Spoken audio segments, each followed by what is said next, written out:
Aparición. Se hablaba de secuestros a propósito de un proceso reciente.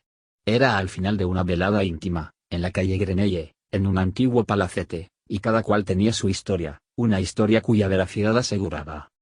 Entonces, el viejo marqués de la Tour Samuel, de 82 años de edad, se levantó y fue a apoyarse en la chimenea. Dijo con su voz algo trémula: también yo sé una cosa extraña, tan extraña que ha sido la obsesión de mi vida. Y ya hace 56 años que me ocurrió esta aventura, y no pasa un mes sin que vuelva a verla en sueños. De ese día me ha quedado una marca, una impronta de miedo, ¿me comprenden? Sí, durante 10 minutos sufrí el horrible espanto, de tal modo que desde esa hora se me quedó en el alma una especie de terror. Los ruidos inesperados hacen que me estremezca hasta el corazón, los objetos que distingo mal en las sombras del crepúsculo me dan unas ganas locas de echar a correr. En fin, tengo miedo de la noche. Oh, no lo habría confesado antes de haber alcanzado la edad que tengo. Ahora puedo decirlo todo. Cuando se tienen 82 años, está permitido no ser valiente ante los peligros imaginarios. Ante los peligros verdaderos no he retrocedido nunca, señoras. Esta historia trastornó tanto mi espíritu, me sumió en una turbación tan profunda, tan misteriosa, tan terrible, que ni siquiera la he contado nunca. La he guardado en lo más hondo de mí, en ese fondo donde se ocultan los secretos penosos, los secretos vergonzosos, todas las inconfesables flaquezas que tenemos en nuestra existencia. Voy a contarles la aventura tal como sucedió, sin tratar de explicarla. Desde luego ha de tener una explicación, a menos que yo haya tenido mi hora de locura. Pero no estaba loco, y lo demostraré ante ustedes. Imaginen lo que quieran. Me limitaré a contar los hechos. Fue en 1827, en el mes de julio. Yo me encontraba en Rouen, de guarnición. Un día, cuando paseaba por el muelle, me crucé con un hombre al que creí reconocer sin recordar exactamente quién era.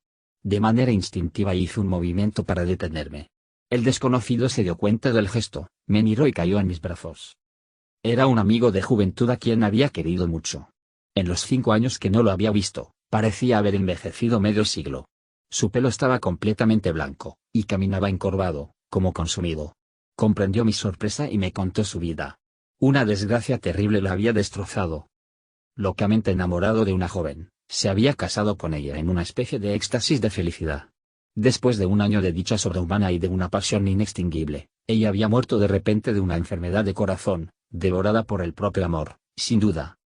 Él había abandonado su castillo el mismo día del entierro y se había ido a vivir a su palacete de Rouen. Vivía ahí, solitario y desesperado, roído por el dolor, tan miserable que solo pensaba en el suicidio.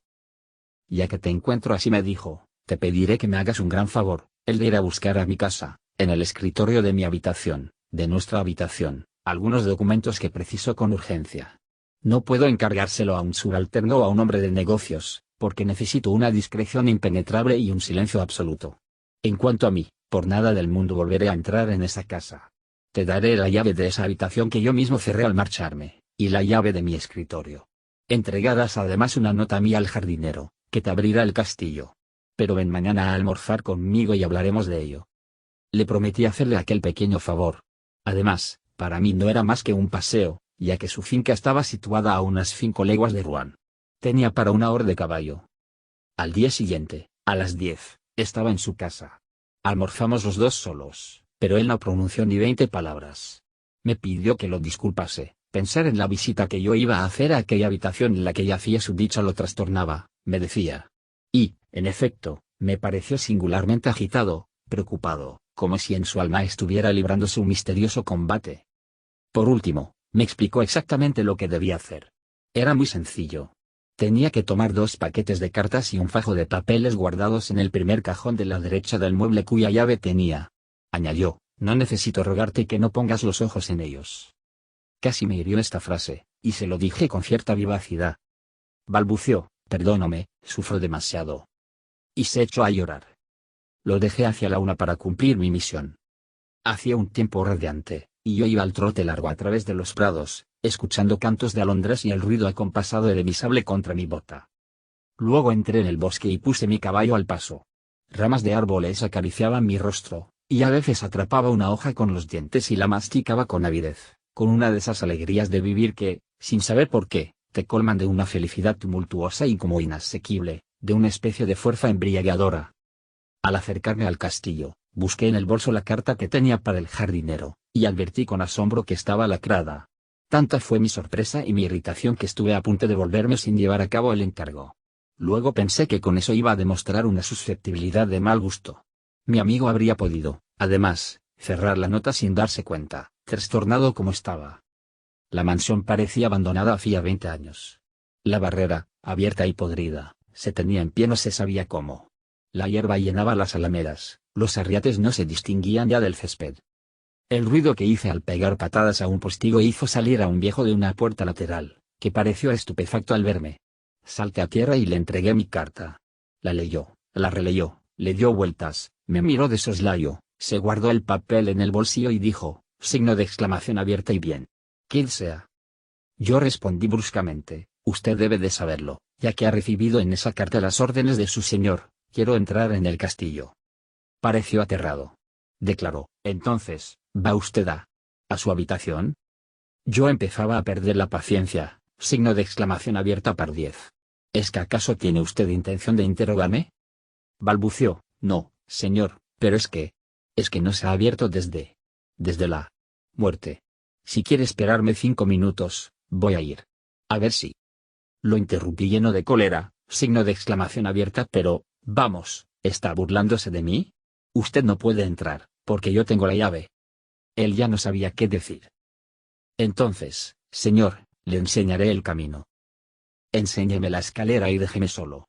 La encontraré sin usted. Pero, señor, sin embargo. Esta vez, me enfurecí de veras. Ahora cállese, ¿de acuerdo? O tendrá que vérselas conmigo. Lo aparté violentamente y entré en la casa. Atravesé primero la cocina, luego 2 pequeñas estancias que aquel hombre ocupaba con su mujer. Crucé después un gran vestíbulo, subí la escalera y reconocí la puerta indicada por mi amigo. La abrí sin dificultad y entré. El aposento estaba tan oscuro que al principio no distinguí nada. Me detuve, sobrecogido por ese insulso olor a moho de las estancias deshabitadas y condenadas, de las habitaciones muertas.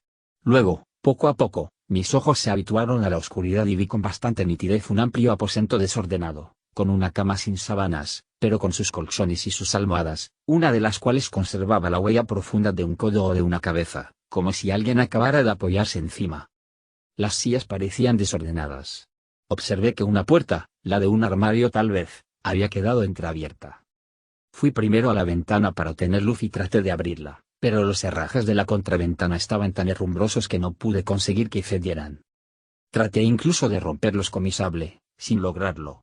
Como me exasperaba la inutilidad de aquellos esfuerzos, y como mis ojos habían terminado por acostumbrarse perfectamente a la penumbra, renuncié a la esperanza de ver más claro y fui hacia el escritorio. Me senté en un sillón, bajé la tapa del escritorio, abrí el cajón indicado. Estaba lleno hasta los bordes. Solo necesitaba 3 paquetes, que no sabía cómo reconocer, y me puse a buscarlos.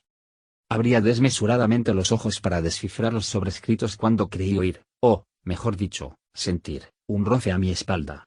No le di más importancia, pensando que una corriente de aire había movido alguna tela. Pero, al cabo de un minuto, otro movimiento, casi indistinto, hizo que un singular y pequeño escalofrío desagradable corriese por mi piel. Era tan estúpido alterarse, ni siquiera un poco, que no quise darme la vuelta, por pudor hacia mí mismo.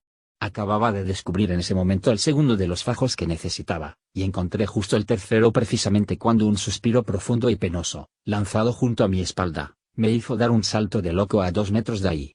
En mi impulso me había dado la vuelta con la mano en la empuñadura de mi sable, y, desde luego, de no haberlo sentido tan cerca, habría huido como un cobarde. Una mujer alta vestida de blanco me miraba, de pie tras el sillón en que yo estaba sentado un segundo antes. Por mis miembros corrió tal sacudida que estuve a punto de caerme de espaldas.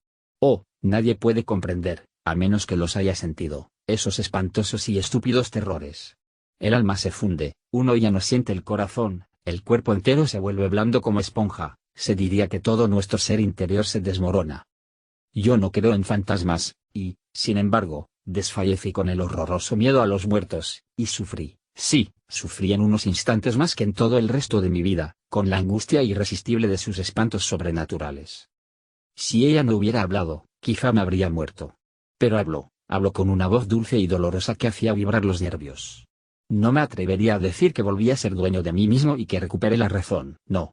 Estaba enloquecido, hasta el punto de no saber lo que hacía, pero esa especie de altivez íntima que hay en mí y también un poco de orgullo profesional me hicieron conservar, casi a pesar mío, una compostura honorable.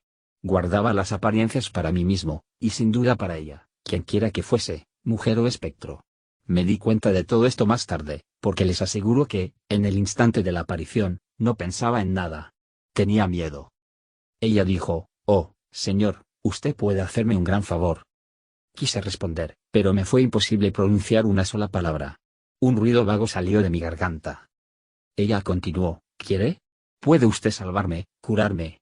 Sufro horriblemente. Sufro. Oh, cuánto sufro». Y se sentó delicadamente en mi sillón. Me miraba. «¿Quiere?». Dije sí. Con la cabeza, porque mi voz seguía paralizada. Entonces me tendió un peine de cara y murmuró: «Peíneme, oh, peíneme, eso me curará, necesito que me peinen. Mire mi cabeza. Cómo sufro, y qué daño me hace el pelo». Sus cabellos sueltos, larguísimos, muy negros, eso me parecía, colgaban por el respaldo del sillón y tocaban el suelo. ¿Por qué lo hice? ¿Por qué recibí tiritando aquel peine, y por qué sostuve en mis manos sus largos cabellos, que produjeron en mi piel una sensación de un frío atroz, como si hubiera manejado serpientes? No lo sé. Aquella sensación se me quedó en los dedos, y me estremezco cuando pienso en ella. La peiné. Manejé no sé cómo aquella cabellera de hielo. La retorcí, la até y la solté, la trencé como se trenzan las crines de un caballo. Ella suspiraba, inclinaba la cabeza, parecía feliz. De repente me dijo gracias, me arrancó el peine de las manos y escapó por la puerta que yo había visto entreabierta.